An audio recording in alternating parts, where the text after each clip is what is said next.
भाजपा केंद्रीय चुनाव समिति आज दिल्ली में करेगी गुजरात की सीटों के लिए अहम बैठक। वाराणसी के अलावा नरेंद्र मोदी की दूसरी सीट और लालकृष्ण आडवाणी की सीट पर होगा फैसला। लोकसभा चुनावों के लिए कांग्रेस के 58 उम्मीदवारों की तीसरी सूची जारी।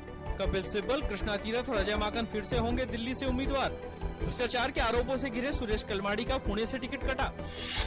सीपीआई ने उड़ीसा के जगतसिंहपुर से सांसद विभू प्रसाद तेरई को पार्टी विरोधी गतिविधियों में शामिल होने पर पार्टी से निष्कासित कर दिया है। इस संसदीय क्षेत्र से उन्हें दोबारा उम्मीदवार बनाने के 5 दिन बाद यह फैसला लिया गया।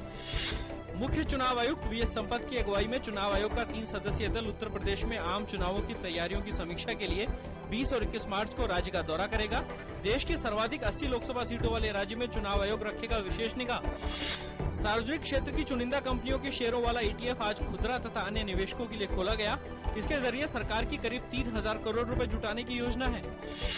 अंतर बैंक विदेशी मुद्रा विनिमय बाजार में आज के शुरुआती कारोबार के दौरान डॉलर की तुलना में रुपया 11 पैसे मजबूत होकर 61 रुपए 8 पैसे प्रति डॉलर पर खुला।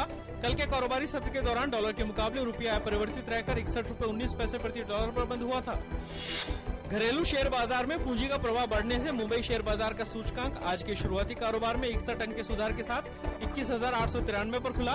निफ्टी भी शुरुआती कारोबार में 18 अंक के सुधार के साथ 5,535 पर खुला। क्रीमिया को रूस का हिस्सा बनाने की संधि पर हस्ताक्षर करने के बाद रूस के राष्ट्रपति व्लादिमीर पुतिन ने की प्रधानमंत्री डॉक्टर मनमोहन सिंह से बात। प्रधानमंत्री डॉक्टर मनमोहन सिंह ने क्षेत्र में अखंडता स्थापित करने पर दिया जोर। लोकतांत्रिक तरीके से समस्या का हल निकालने की जताई उम्मीद। पुतिन ने कल रूस में संसद के दोनों सदनों को संबोधित करते हुए कहा था कि क्रीमिया हमेशा से रूस का हिस्सा था।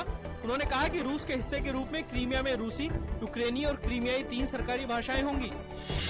क्रीमिया को रूस में शामिल करने संबंधी एक विधेयक पर राष्ट्रपति व्लादिमीर पुतिन और क्रीमिया के नेताओं के दस्तखत के कुछ घंटे बाद ही क्रीमिया के प्रशासनिक केंद्र सिम्फेरोपोल स्थित सैन्य ठिकाने पर भीषण झड़पें। इनमें यूक्रेन का एक जवान मारा गया और एक जवान जख्मी हुआ।